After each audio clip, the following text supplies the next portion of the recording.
Just because you failed doesn't make you a failure. And I really want to break the subject down a little bit. We've been talking about it internally as a team, and I think it's important for you to hear. So let's get into it. We just got done doing a SWOT analysis, which is strengths, weaknesses, opportunities, threats on our teammates. We're still kind of working through that. And all too often what I find is people are really intimidated to talk about their weaknesses, and they really are very intimidated to hear what other people say are their weaknesses. And the truth is your weaknesses are your weaknesses. You either are dealing with them up front or you're kind of like playing ostrich with your head in the sand and you're ignoring them. But I promise you the only way to really improve is through change. And the only way to change is to know what you need to work on. And those are your weaknesses. Now, here's the scary part. Oftentimes we fail. We have these little failures. Maybe it's a goal like you wanted to lose 5 pounds this week and you only lost 3. Well, you could write that down as a failure.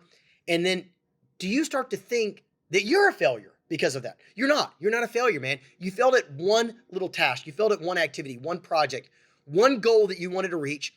And maybe that goal was realistic. Maybe that goal wasn't realistic, but it doesn't make you a failure. And I need you to kind of absorb that for a minute, because over the next few weeks, months, we're going to really talk about improving yourself so that you can meet your goals and your success. Let me give you a story. And there's a couple of different ways, like you're setting goals. It's the beginning of the new year. Some people do that. I don't. I always periodically adjust my goals. There's no time like the present to reevaluate. So I don't like to wait for a year, but I get it. You might want to do that. Still don't like it.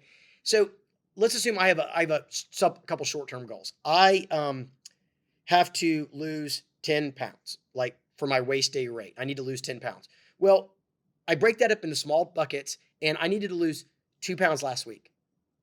I didn't do it. If I took that as I'm a failure, what if I stop progressing? What if I stop? I mean, isn't it good if I still lose 1.5 pounds next week and 1.5 pounds the next week? That's still 3 pounds. It's not 4, but it's better, right? But if I said I'm a failure, I can't do this, and I quit, and I wasn't honest about the fact that I didn't lose my goal weight, but I also didn't beat the tar out of myself and stop progressing. And so I looked at it. I lost 1.5 pounds. Okay, what do I need to reevaluate for this next week so I can hit my 2-pound goal? Or was the 2-pound goal realistic? And those are really 2 ways to look at it, but I want you to be introspective on your goals. And so first thing I need you to really, what I'm begging you to do is to realize, like, everyone fails. The question is, are you going to get back up? Are you going to reflect upon that failure and realize you're not a failure? You're just a person that's like in progress. Like, you're a person that's trying to improve, and you're going to have failures because you're going to try things that are hard. And that's what makes you better. But all too often we stop because we're so scared of a failure because we feel like a failure. And I don't know how to really deconstruct that any more than that silly way that I'm saying it. I'm going to reiterate to you, just because we're going to keep using the weight analogy because I'm a little obsessed with my weight this month, is you failed. Okay, what did you learn from it? And that's what successful people do. That's what people that are down with improvement, so that they're a better person 5-10 years from now than they are today. They look at it, they're real honest about the failure, and then they go and succeed. Another example might be, I'm getting ready to do a mountain bike race. And if I had the goal of, I want to win, that's really hard because only one person can win. But can I do it faster than last time? Well, what if I don't do it faster than last time? That's a failure. It is. It's a failure. It's real. I need to go back and look at why I failed. Maybe I was sick. Maybe I had COVID. Maybe I had some family issues. Maybe I had other stress. And it all went off the reservation.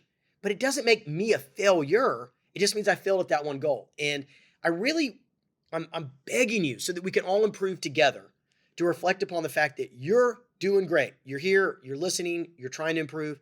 Keep it up and realize you're going to have some failures on the way. I hope you have more successes than failures. That only comes through experience at, unfortunately, failing.